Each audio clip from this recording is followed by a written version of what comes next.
Feel from the future here. If you came here to see surprise deployment, I recommend round 3.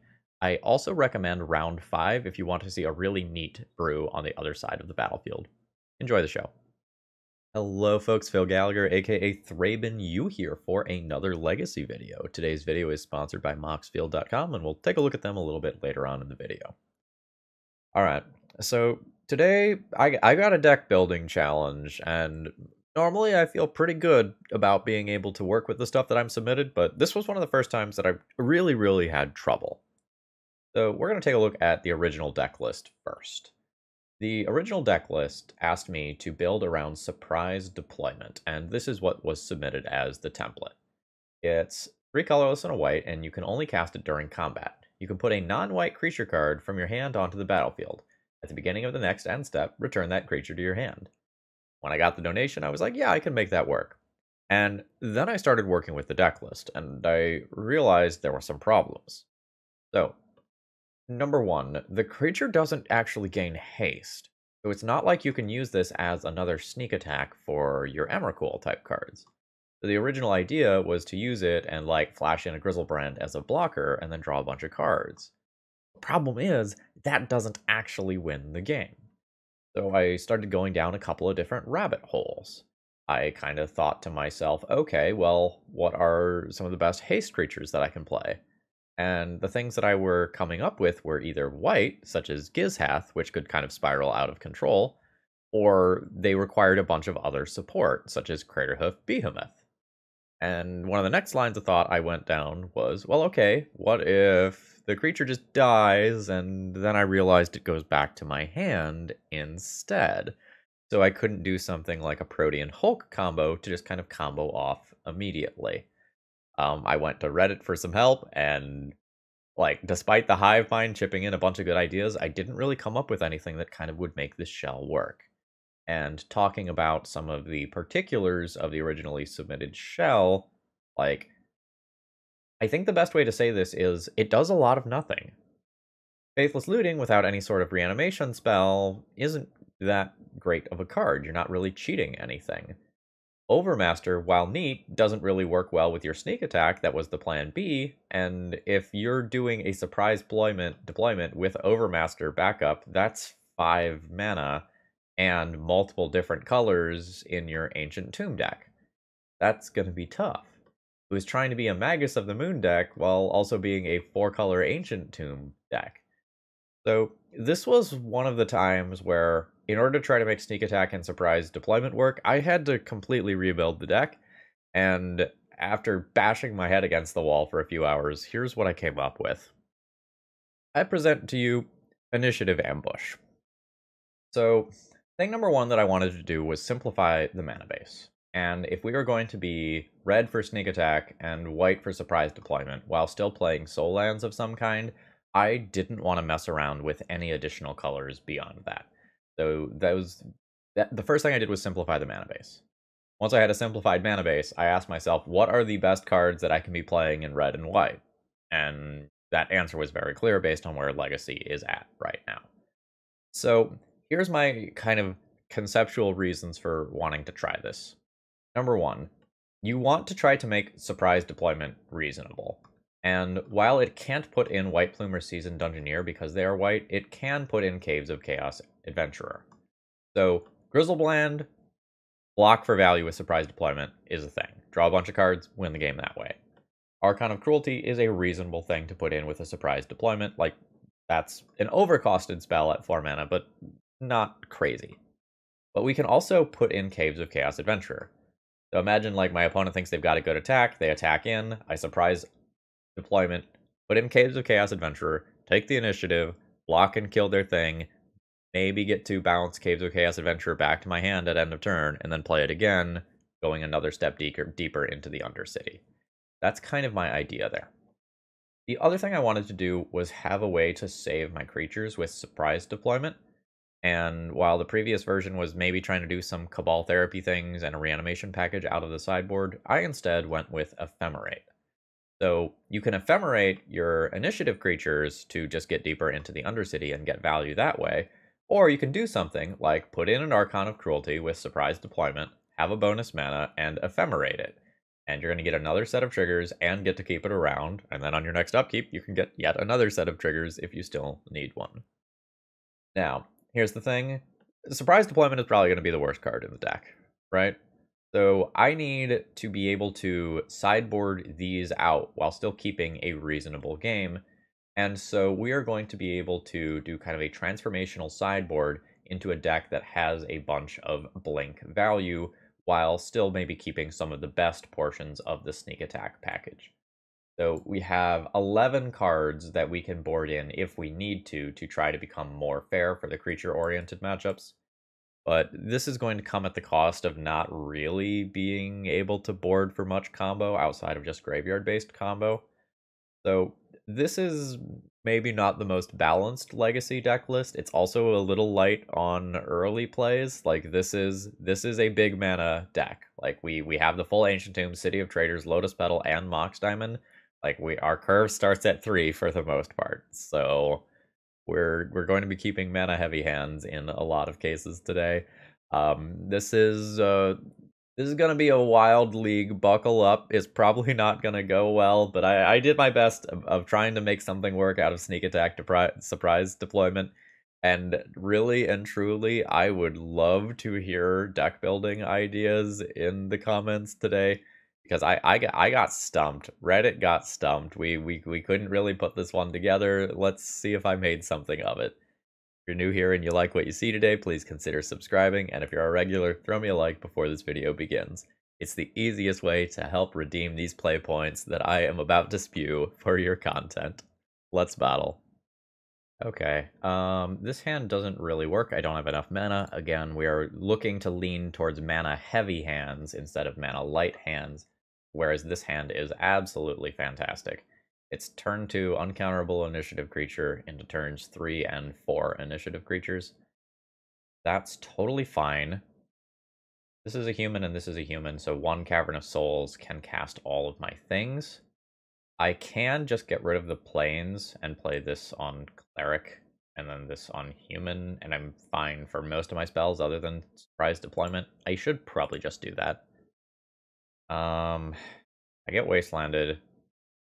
Want it to be a Cavern, I guess? This very clearly telegraphs what deck I'm on to anyone who is, like, very much up with current Legacy. No whammy, no whammy, no whammy, no whammy, no whammy. Oh! Okay. My opponent might play an initiative creature first. That? Oh, it's a Burgy. This is going to be a combo deck. Into more other Burgy. Okay. So, I'm not so much with the hate cards here, so we are 100% racing. So we'll F6 and see where this goes. Seems like my opponent's about to do a draw 7 thing. 3 mana. Galvanic Relay. That's very solid. That's Lion's Eye Diamond and multiple gambles. That is very bad news for me. So I can take the initiative, but I expect that I am dead next turn. I think I want the basic mountain here, so that if I draw sneak attack, I have the necessary fuel for it. So in some capacity, this turn is going to involve my opponent playing Lion's Eye Diamond, casting a gamble, cracking an LED, gamble for Echo of Eons, draw 7, gamble for Echo of Eons, crack LED, draw 7. So I expect that I am very, very dead this turn. Okay, there's an Overmaster. Here's the LED we were expecting. One will go down to 16 for tapping Ancient Tomb. Oh, we're just immediately at Wish.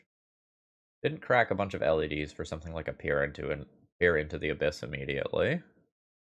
I don't really know what the holdup here is. I wonder if my opponent just forgot to hold priority and just messed up.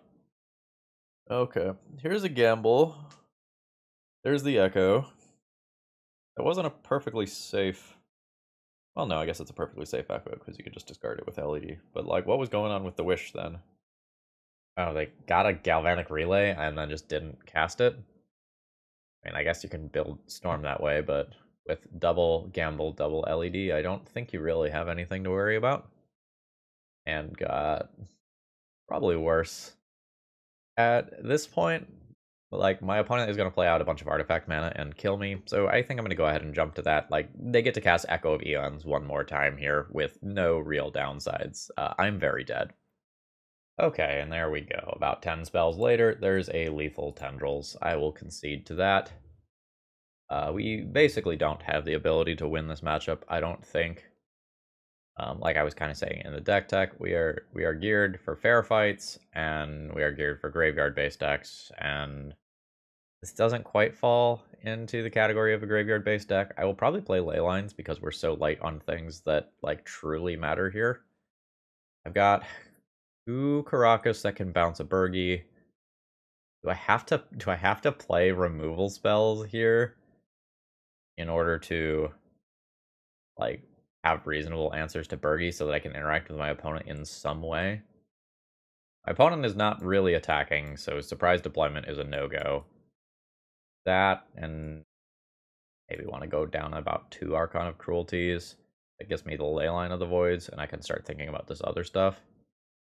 The issue with Sneak Attack Griselbrand here is that, like, it's not that good at winning the game. Like, a lot of times, like, drawing 7 and gaining 7 puts a deck out of immediate range of killing you, and if my opponent goes off, like, they're just going off. 7 extra life is not going to save me. So how much removal do I want to board in? I can board in this much.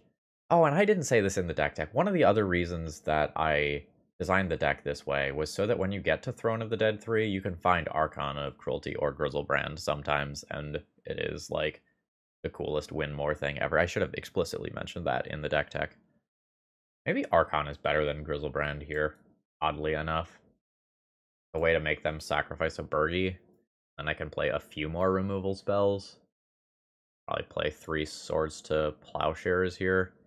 Or actually, maybe Ephemerate is a touch slow. Maybe I do something like this.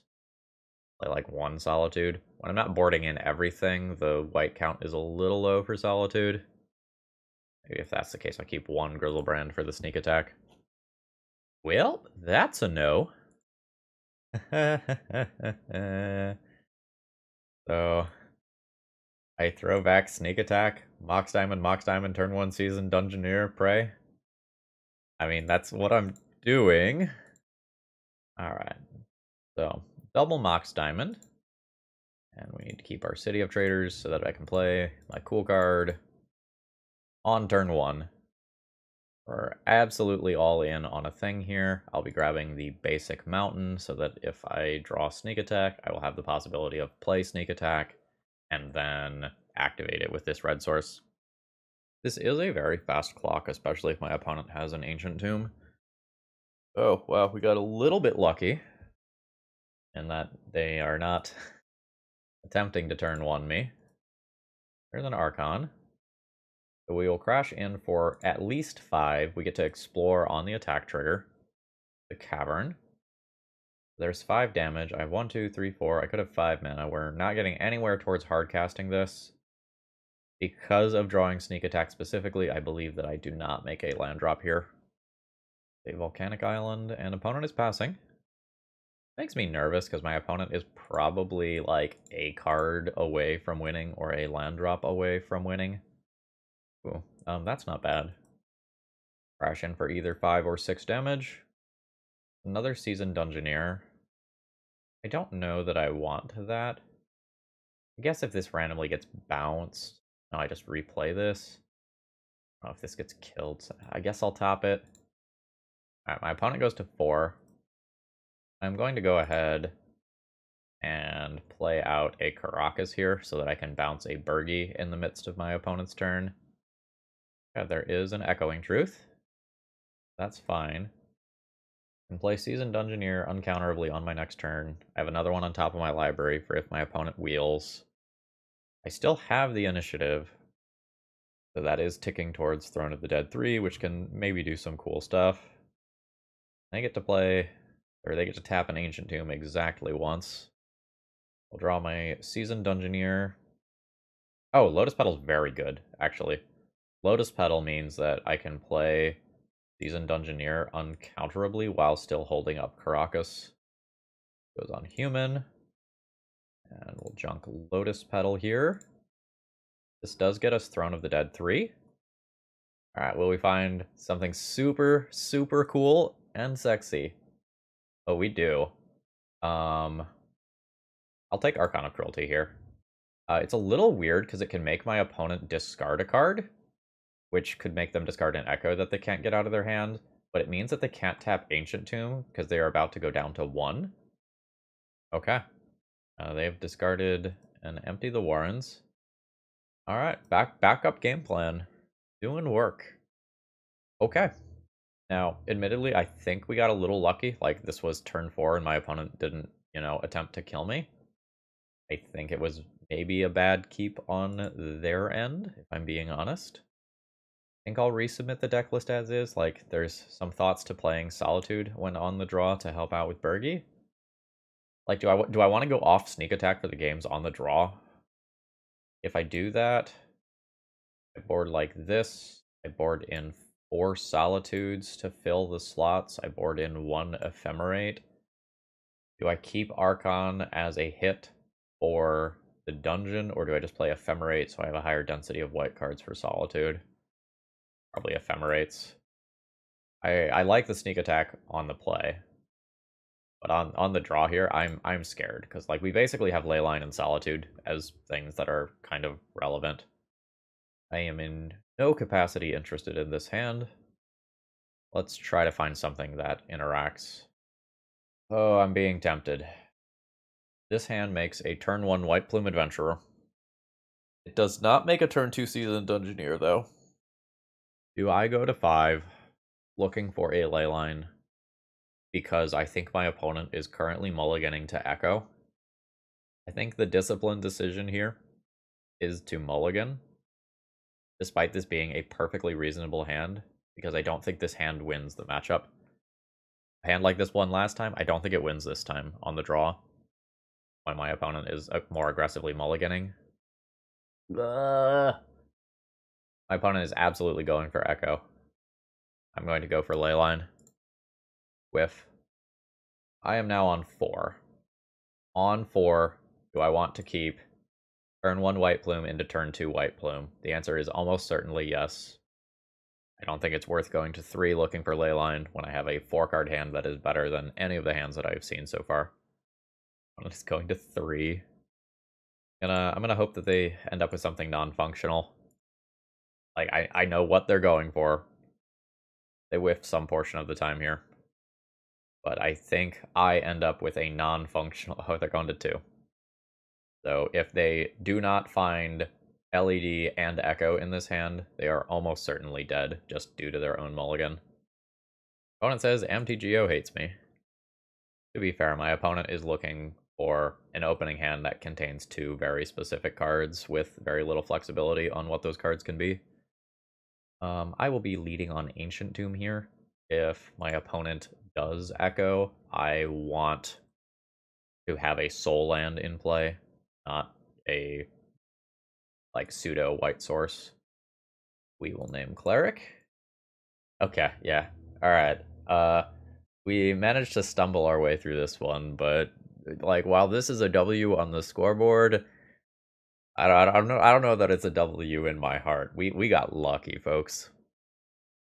Today's video is sponsored by Moxfield.com. Moxfield is a deck building website, but it does more than just that. I've got the collection tracker pulled up today, and you can keep track of which cards you do and don't own, so that you'd never have to worry about, hey, do I actually own this card? Did I actually buy this?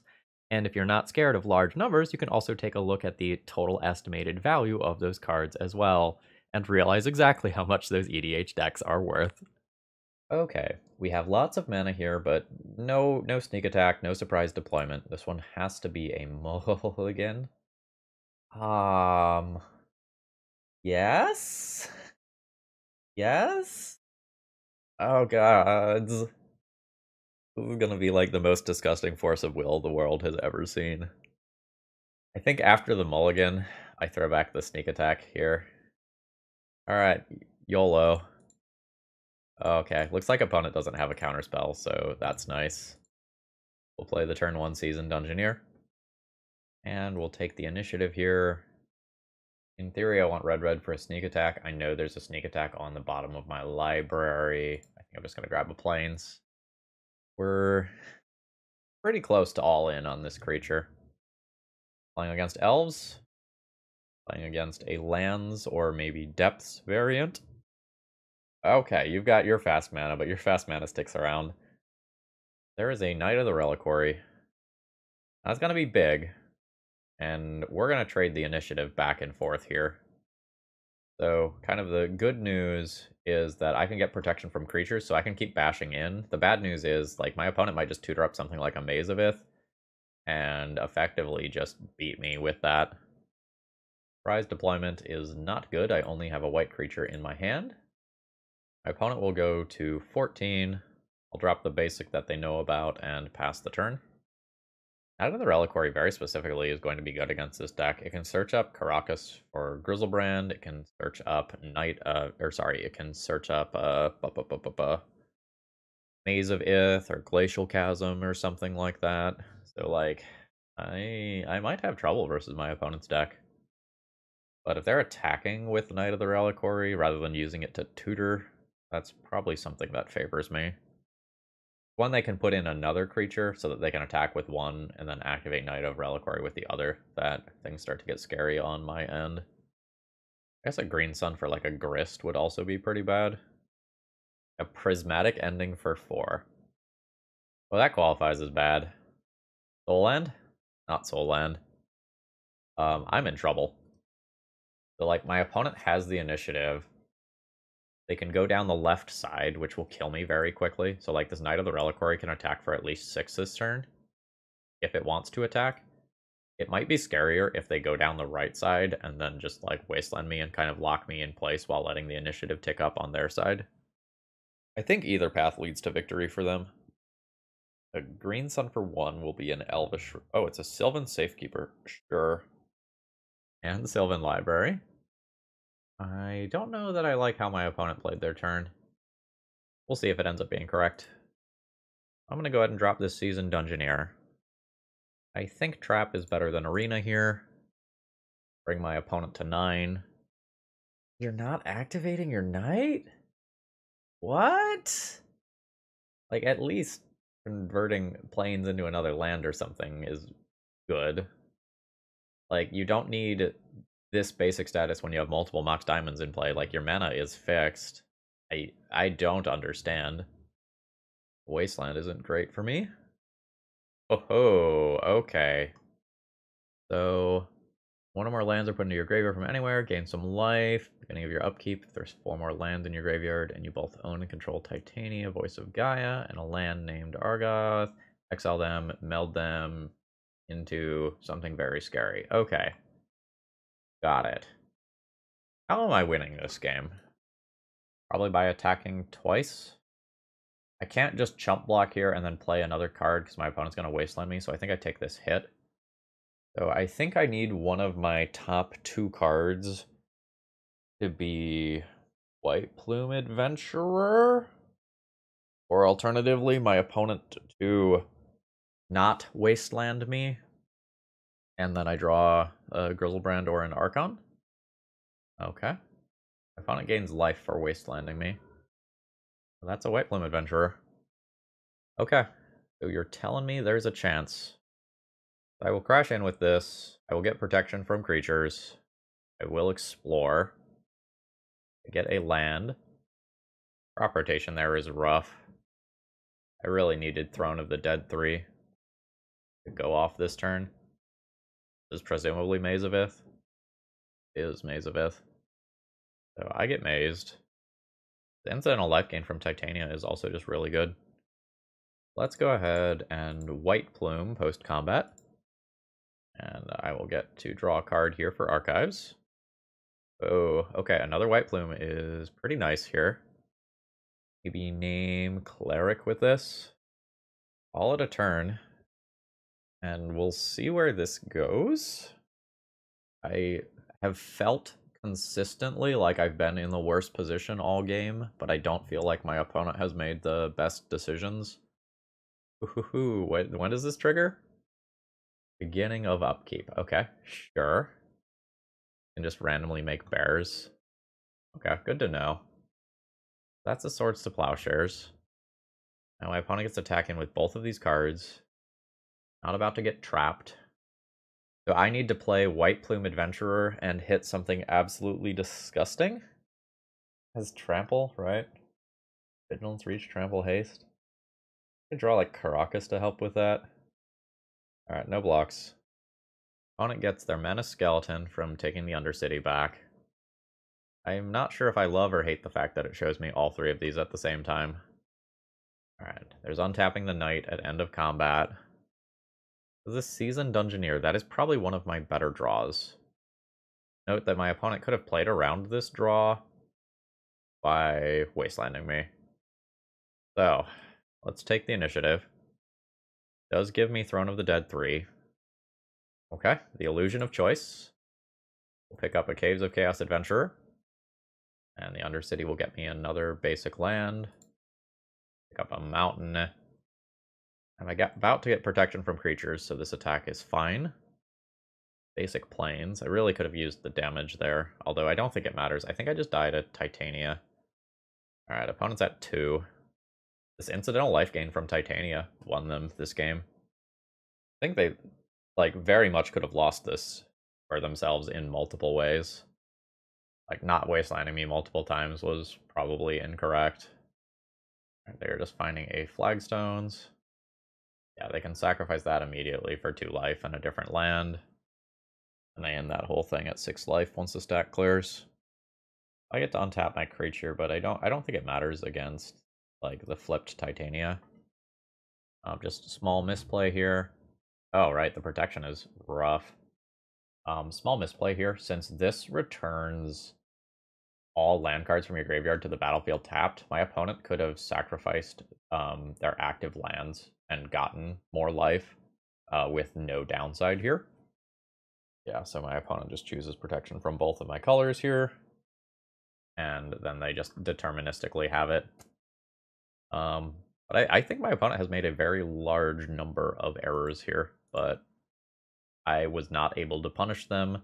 I was very close to being able to do that, but this incidental life gain just put me outside of range. Okay.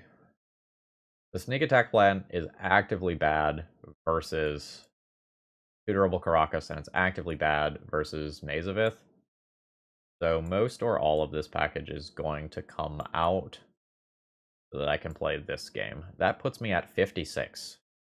So this is where I can opt to either play Leyline of the Void to kind of hate on the graveyard, or I can play Archon of Cruelty or Griselbrand as Throne of the Dead 3 target that's just powerful.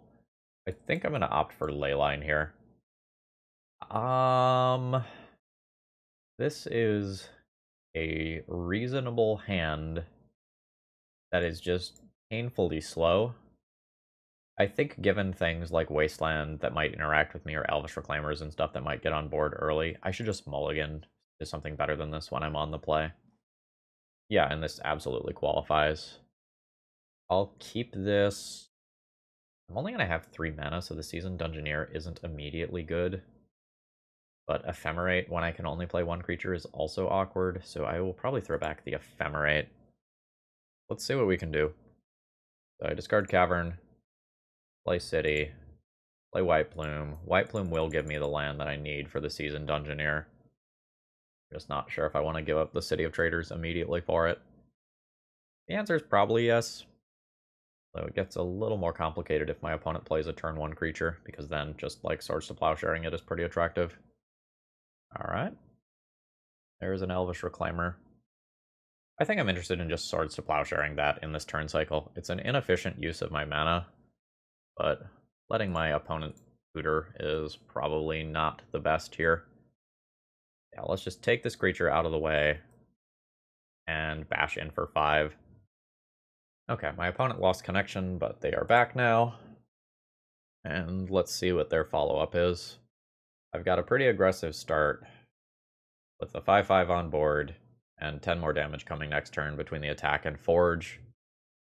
Is fine. That is less fine, because that just means that I can't play a follow-up creature. My opponent probably can't take the initiative from me.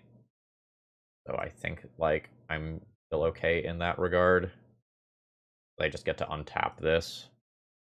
I'll crash in for my 5. Opponent goes to 6. I think I'm comfortable playing this out in case some sort of random Thalia effect happens, although I'm not super expecting that. So the thing that potentially beats me here is a Swords to Plowshares effect into taking the initiative, and then I just miss my next land drop. Alright, crop rotation is solid. Are we going pro-white? How deep are we going here? Oh, it's just a color. Oh. That's scary. Okay, yeah, there's the Swords to Plowshares that I was afraid of. So now my opponent can take the initiative, and if I miss my land drop, I'm going to fall behind. Alright, there's a basic forest. Now luckily I am kind of mana heavy. Not mana heavy enough. The problem here now is that my opponent can start using cards like Prismatic Ending to attack this mana that I've played out, and if that happens, very hard for me to take the initiative back. If I get to the point where I can put one of these 4-drops into play and untap, I think I almost certainly win the game. I'm only taking 1 here. I am at 24 life. My opponent can't play out a lot of things like Knight of the Reliquary here in an effective way. Collector Oof would be a little bit of a pain. Sylvan Library fixing my opponent's draws is scary. Okay. Is there a method to my madness for which one of these I play out? I think I play out Caves of Chaos Adventurer. Oh, maybe that's not true. This one plays around Lightning Bolt sized removal and is a little better defensively. So here's the Seasoned Dungeoneer. I'll draw my card. Solitude. That's not great with this on board. My opponent technically can draw a card off Sylvan Library, but it probably would be unwise. There's another land drop. We're now getting into the range where a card like Knight of the Reliquary is a real card. Green Sun is fine. Probably an Elvish Reclaimer. Yep. Alright, and I get to hold the initiative here. Means I get to Throne of the Dead 3. Is this about multiple bodies? Is this about forcing my opponent to sacrifice a creature here? Sorry, sacrificing a land here, rather. Forcing the sacrifice is probably good. This will still just be a lethal-sized threat on its own. Trample's nice, though. But let's attempt to Solitude this Sylvan Safekeeper. That goes out of the way. I can go wild with Ephemerate. Yeah. I didn't think you were going to let that go, but it was 100% worth trying. Alright, Mox Diamond is not a great draw here. I might get a land on my attack, though. So there is that. Yeah, Maze is fine. I knew that was coming. Solitude is interesting. I don't think I'm interested in that. Throw that into my graveyard. So for this Ephemerate, I think I want to Ephemerate Seasoned Dungeoneer. If I do it now, I can make another land drop. I think I like that.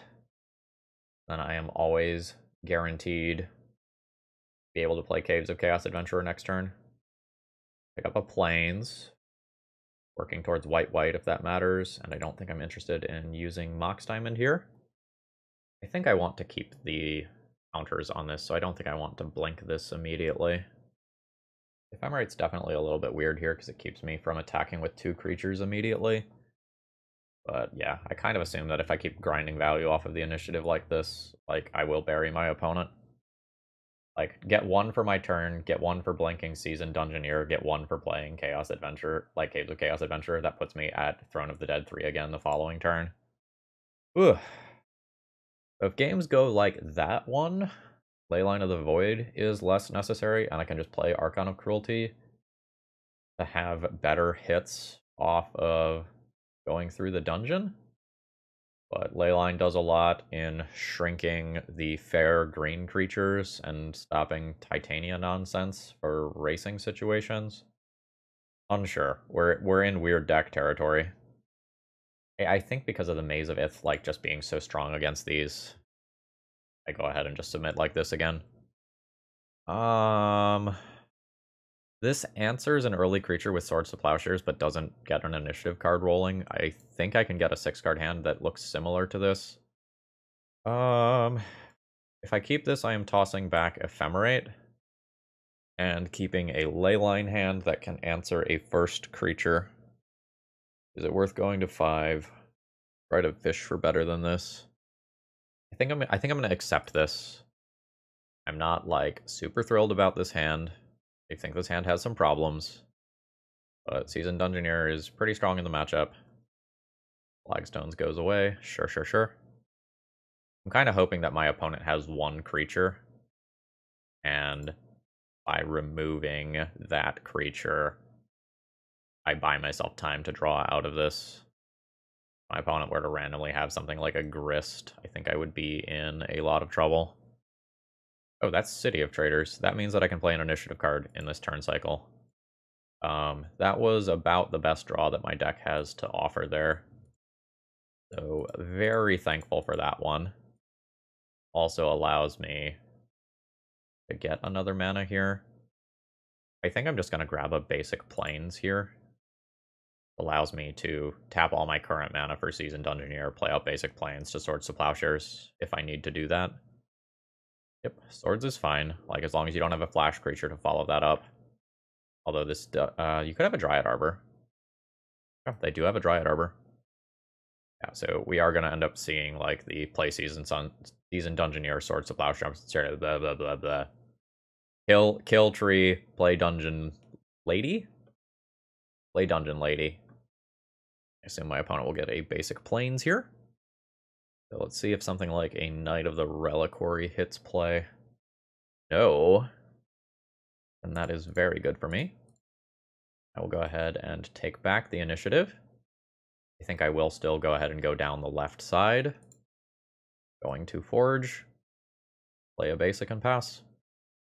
I've got something like an end of turn Endurance covered with Swords to Plowshares. Another Swords.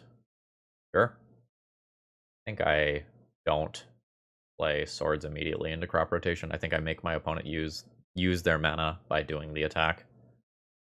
Once that comes in, I will go ahead and attempt to Swords the tree. There is a crop rotation. Presumably, this is about to get pro-white. It is. Yeah, that's fine. This is another reason why I wanted to wait until my opponent's turn. Like, I tap this mana, and I tap 1 other mana by doing it, like, if they have the crop rotation. It's possible they drew the crop rotation for turn, but I would rather not give them the use of their mana on their turn. Now we're basically just hoping to draw any initiative creature this turn. Ooh. That is strong. I basically have to play out this plateau so that I can work towards a 4th land drop if I draw another Seasoned Dungeoneer. But I am going to be in trouble quickly. My opponent gets stashed this turn, meaning they get a treasure token. So lines like a green sun for a Knight of the Reliquary start turning on. Or no, they have shut off 2 of their own mana, actually. This maybe isn't as bad as I thought it was. Like, it's not good. And Throne of the Dead 3 is still looming, but I can top deck an initiative card and things aren't so bad. That's horrifying. My opponent can take 8 off of that multiple times without having to worry. I think I hold that one in hand. Because if I get wastelanded, I want this plateau to get wastelanded, not this soul land to get wastelanded. Facing down 7 power plus a Sylvan Library. Plus Throne of the Dead 3 next turn, unless I hit a live draw. Alright, my opponent takes a little bit of damage. Ushbringer. That is some good tech. That is some good tech. I think that more or less eliminates my outs. Like, there's so much onboard power. Yeah, with missing that land drop and my opponent getting Throne of the Dead 3 here, I believe that I am comfortable conceding. GG's. Okay, I'm on the play here. I've kept my opening hand. We've got White Plume, and we've got a surprise deployment for if we manage to top deck an appropriate card. Get rid of City here, I think. Let's go ahead and go the Ancient Tomb route and deploy White Plume. Sorry, I was running around trying to do a couple of little chores before this round started. I didn't quite succeed. Spell Pierce from the other side of the battlefield. We're relatively all in on that card. Hopefully we just like top deck a Griselbrand and get to do the thing, so to speak. We are playing against Delver. It's not surprising after seeing Spell Pierce. That is fantastic. I think I just jam here. My opponent's currently on 4 cards. Do you have another counterspell? No is the answer. So that I already have double red, I guess. I already have double red, I guess I get basic planes. The initiative game has started, but it is going to be a trade back and forth. If my opponent flips their Delver, which they did succeed in doing. Delver flips to Ponder. The good news is, as an X4, this creature probably isn't leaving play this game. My opponent will have about 2 Brazen Borrowers that they can use to bounce this out of play. But that's pretty mana intensive, and they don't have a lot of time to find it. One of my primary issues here is that since I had an Ancient Tomb starting hand, I am down a little bit more health than I would like. So follow-up threats like another Dragon Rage Channeler here would be scary. Or a Murktide Regent next turn would be scary.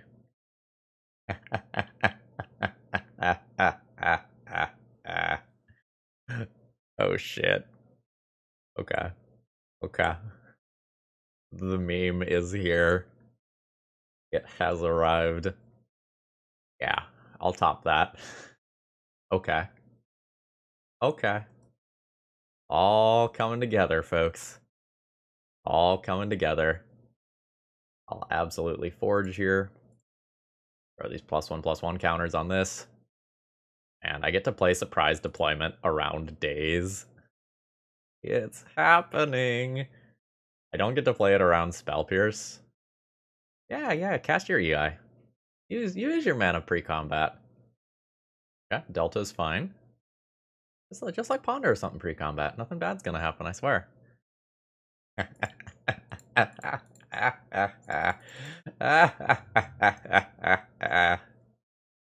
No! No! Alright. I'll take some damage here. What the Force of Will? A Brainstorm, sure. So my opponent's got 10 damage showing next turn, 5 from Delver, 5 from Trap. But I am hopefully about to have a Griselbrand. My opponent's got their 3rd Force of Will. Like, so be it. Otherwise, GG. Activate Sneak Attack. Put in Griselbrand. The meme is here.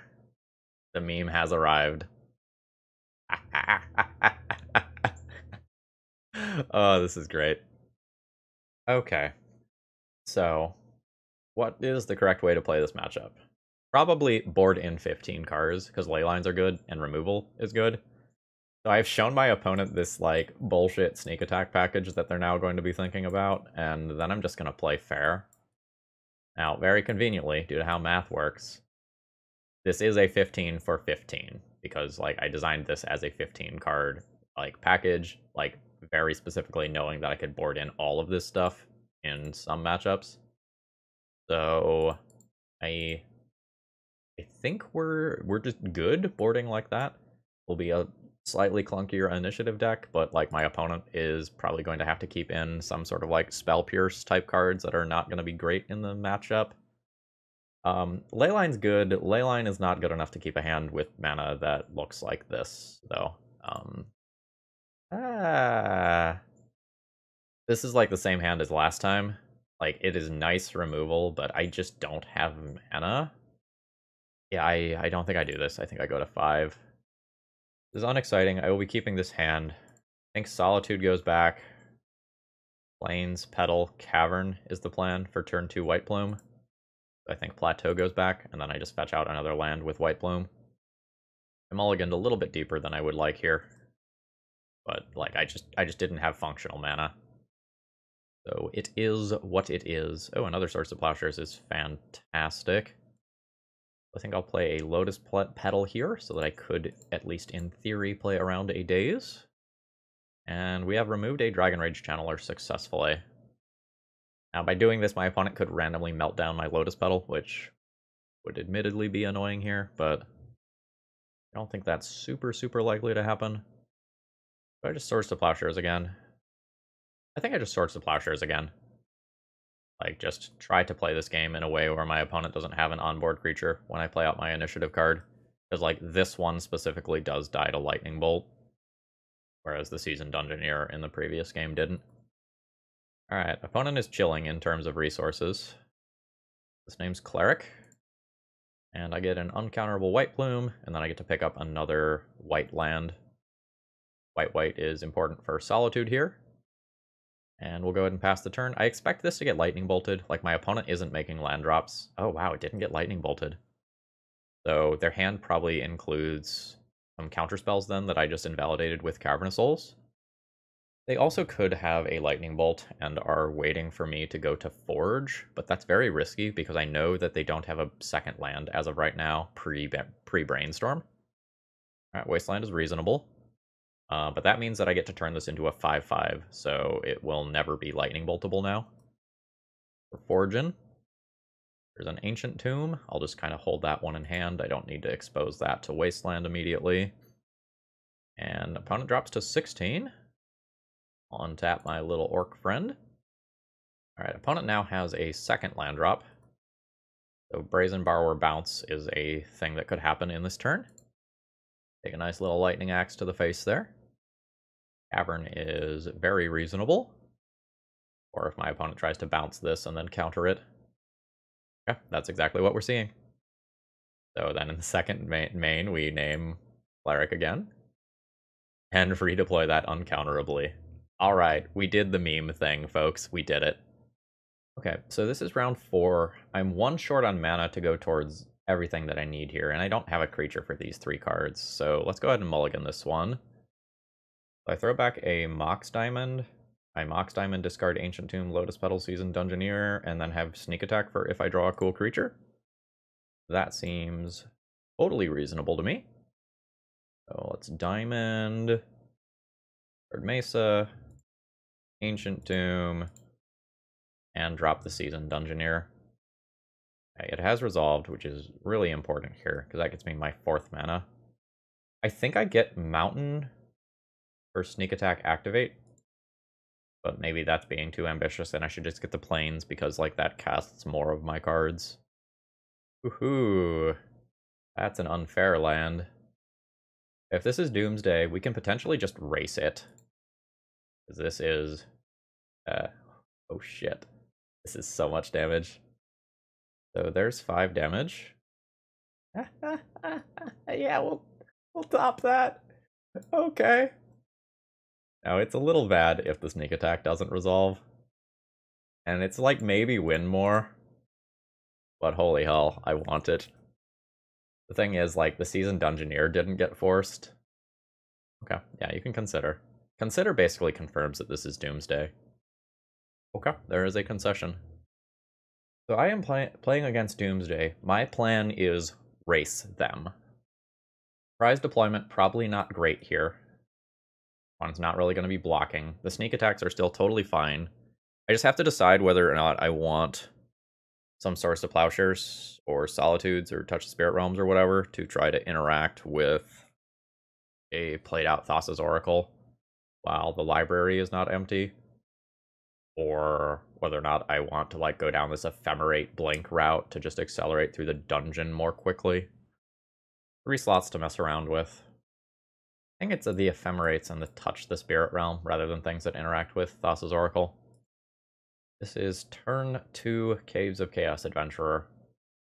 Is that fine? I think I can do better. I think I'm willing to fish a little bit. I'm, like, very scared on the draw. This is a much better hand. This is turn 2 uncounterable card into turn 3, like, follow-up card. This is great. We'll throw back one of the basic planes here. Now, like, Dark Ritual into Doomsday on turn 1 is still horrifying, and, like, basically nothing that I'm going to do is going to beat that. Actually, I guess that's not true. I could draw a Lotus Petal or a Mox Diamond and maybe beat that if my opponent can't go off immediately. They don't have any blue mana in play as of right now. Alright, is there anything particularly interesting here? that I need to make note of. There's Monastery Mentor, there's Teferi, there's another Mentor, there's a Prismatic Ending, a Strix. Okay, good to know. Oh shit, it's Lotus Petal! I'm not getting dazed. So let's attempt White Plume. We are not in the position to attempt this uncounterably via Cavernous Souls. I just have to try to go now. Alright, I have successfully taken the initiative. We'll grab a basic. And pray to Keranos that my opponent doesn't kill me this turn. There's Island. There's Ponder. I guess I kill my opponent some portion of the time where I draw another piece of artifact mana, right? There's Forge. 2+1/+1 counters. I hit my opponent for 5. But I believe that... Oh, I'll play out Plateau as a bluff. Yeah, I'm 1 mana short here of being able to play Caves of Chaos Adventurer for lethal. I guess playing out the Plateau as a bluff for Red Elemental Blast doesn't do anything, because my opponent just has to go for it 100% of the time here. Okay. Ponder's fine. That's tapped blue mana. So do you have Petal, Land, Oracle? Petal, Street Wraith, Land, Oracle? Okay, so a Swords to Plowshares type card would not have stopped this kill. Yeah, I'm a single mana or a single turn away from a kill there while being on the draw. I will resubmit the deck as is. I feel pretty comfortable with this. I don't think I'm going to go up Swords to Plowshares or so. Well, I could get rid of Ephemerate. I could actually do something like this and play some number of Swords to Plowshares. Playing against my Goldfish speed, but that's potentially fine. This is 1 mana short from doing everything that I could possibly want. So I think this one is a mulligan. This hand is very good. Will be a keep. We'll throw back a basic Plains here. Let's start on Lotus Petal, Ancient Tomb, White Plume, and see if my opponent has the force of will to start things off. They do. I will have a turn 3 Seasoned Dungeoneer. An immediate Doomsday probably beats me, but I might be able to beat a hand that like has to get to 3 lands. I could also draw a Lotus Petal or a Mox Diamond and just deploy some. Fuck yeah, just deploy something this turn. Top of the deck. Absolutely has my back this game. Very nice. White or red? Probably red towards Sneak Attack activate. I don't have any white cards as of right now in the deck. And Seasoned Dungeoneer specifically isn't going to get chump blocked by a Mentor. Let's Forge. Go ahead and explore with this attack. That's a weird one. That's a really weird one. It takes 3 counters off of my creature. I think I say no to that. Alright, my opponent goes to 12. I'll drop another Plateau into play, pass the turn here. Yeah, but I think I'm mostly just looking to kill my opponent with this Seasoned Dungeoneer. Like, it's very hard for them to cast a Doomsday as of right now. The Baleful Strix doesn't get in the way of this card. Trap has them dead if they do a Doomsday past the turn line. Yeah, so like, they have their life total. They are dead on board to both Seasoned Dungeoneer and Trap. So they would need some sort of, like, maybe consider LED line or something. They have to win this turn, and they've already made their land drop. Okay, there is an LED. Okay, they have an Edge of Autumn in hand, so they can get to blue. There's a Predict. They choose a card. They get Lotus Petal and Thassa's Oracle here. Oh, okay, that'll work too. That gets them to 0 in library. And they have no remaining resources, no cards in hand, and they win with Thassa's Oracle, unfortunately. GG's. Alright, our final round is versus Sabor de Soledad, who has submitted some cool brews for the channel in the past. This hand doesn't go turbo, and the City of Traders is a little awkward here, but I think with 2 initiative cards in hand, this one's probably a keep. Like, it's turn 1, Cavern, Orc, pass, turn 2, White Plume, turn 3, Human, Cavern, play Caves. We'll invalidate blue counterspells. Wasteland will be very strong against this hand. My opponent says, so I feel like this opening play has a 50% chance of being terrible against you, but we'll see. Yeah, you're right. You're right. So I probably don't actually need to play Cavern here against Chalice of the Void. I get super punished if my opponent is on a blue Stompy deck specifically. But I think so that I can play around... Oh, are they going to be really playing Wasteland? Probably not. I'm going to play Arid Mesa and pass. This lets me fetch a basic plains if my opponent Blood Moons me. And otherwise keeps me flexible. I expect that this is a mirror or pseudo mirror. Warrior. Go on, go on. Goblin Rabblemaster. Okay, sure.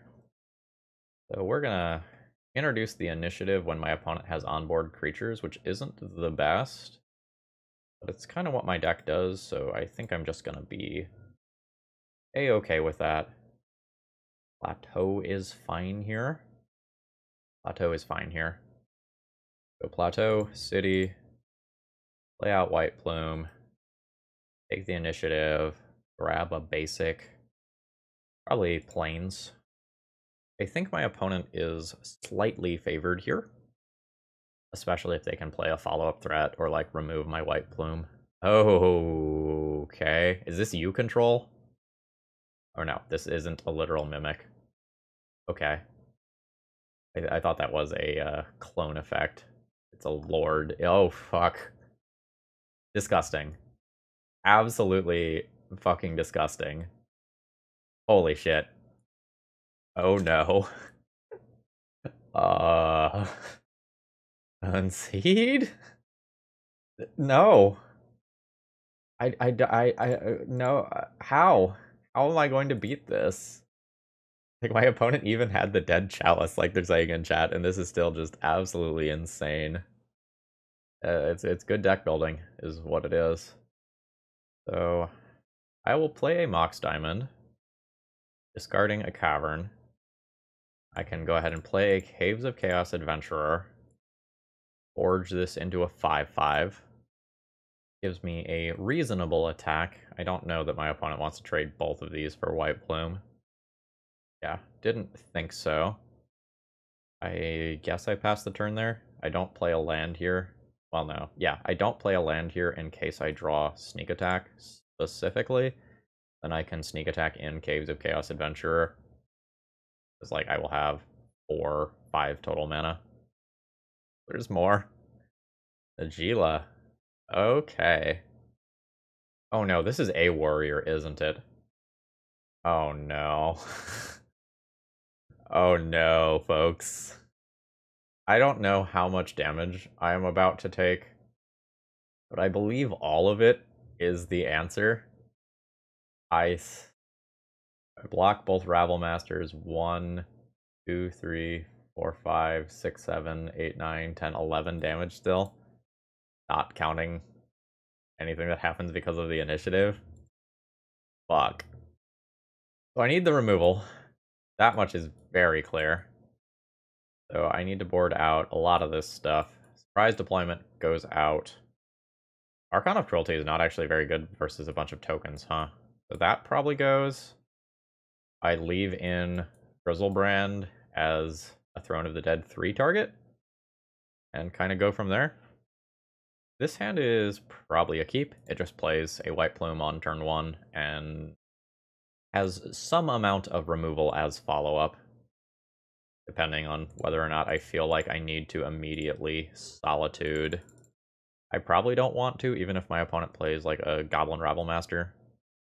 Grab basic plains here. My opponent plays Rabblemaster, I just block the token. And then Swords to Plowshares the Rabblemaster. Alright, there's a Soul Land, so something is happening. It's just a Metallic Mimic. That's okay. Counters can definitely be a little bit scary, but I am starting with a 5/5 that is going to untap itself. So I think things are probably fine. Opponent goes to 15. I'll just play a basic plains and pass here. Like, it's a little awkward losing that land, but hopefully that land has done its job. This creature is outside of Fury range. That's kind of the good news here. From Mox is good. That means that my opponent probably doesn't have to lose their City of Traders immediately. Oh. Alright. So, which one of these do I want dead? I get to Swords to Plowshares 1. Lily is probably more threatening. I let my opponent attack with both in an attempt to take the initiative. Ooh. That's real good here. I think I take out the source of card advantage. I am in trouble. Like, before the Winota was put under the Chrome Mox, the Source of Plowshares wasn't really on my radar, so I thought by getting past 4 toughness, my creatures were just safe. Narrator's voice, they were not safe. Also lets my opponent hit their next land drop. And they've picked up a Plains. Ephemerate is a little late here. I am afraid that I am going to effectively die this turn. I don't mean literally die, but if my opponent turns this into a larger creature and then plays like a Goblin Rabblemaster or something else that starts spiraling, I think I'm in trouble. I don't really think I can pitch both Solitude and Ephemerate this turn. I don't know what this card is. Oh, this is the original Cowards Can't Block Warriors. Okay, yeah. That occurs. I think I need to try to draw a white card and, like, Solitude remove one of those, and then Ephemerate the Solitude. I think I'm too far behind if I just 2-for-1 myself here to just take out Metallic Mimic. And then I whiffed. That's real bad. I am probably just conceding the game at this point. Like, my opponent traps me to 14. My opponent still has 2 cards in hand, 3 cards after they draw. This whole, like, making their stuff effectively unblockable is also pretty bad for me. For the Rabblemaster. I think I'm comfortable conceding here. Like, I can Solitude the Metallic Mimic, but I still am just going to take so much damage over the next couple of turns. My opponent is still going to have the initiative. I am okay throwing in the towel there. GG. Okay, so we put together a 2-3 finish in this league. Let's take one last look at the deck list here. So, Surprise Deployment did the thing in one round, and I am happy for that.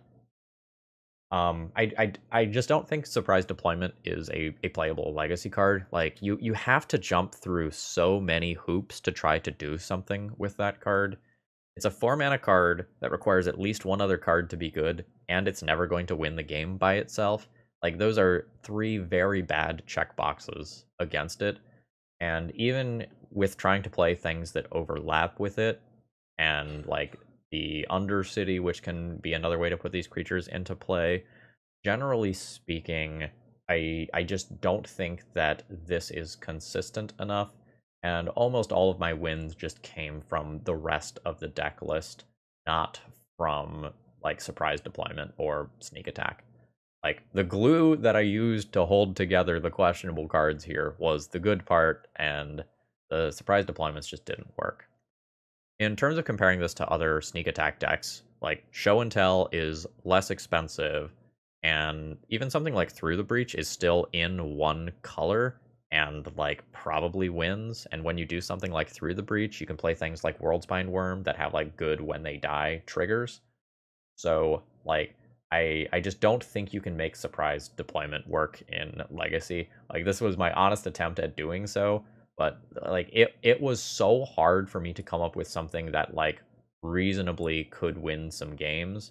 And if we go back to kind of the original deck list here for a second, like, the original deck list was all over the place, right? Like, some anti-control things, some controlling elements, like a way to sack your creature from Surprise Deployment with a 5-mana card from the sideboard while being a 4-color deck. So I feel like I have strongly improved the original deck list, but I still don't know that this is good. Now, maybe you can, like, put together some sort of Sneak Attack deck that also works with these initiative cards, so that, like, you can get these crazy big creatures when you are finishing a dungeon. But generally speaking, I think this is just going to be worse than just playing a red-white initiative deck in pretty much every way. Like, getting a 10-10 Griselbrand is probably, like, the clearest instance of win more ever, because just getting, like, a Seasoned Dungeoneer with a couple of counters on it is probably going to be good enough. I did like kind of the transformational sideboard package that I had. We saw that be very good. But again, the core strategy that I was asked to build around was tough. And if you have better ideas in the comment, I would love to hear them, because we built an initiative deck that happened to have some other stuff in it. We took some cool screenshots along the way, and I hope you enjoyed it. If you did, click the like button on the way out. It helps out a lot. I hope you have a great rest of the day, folks. See ya.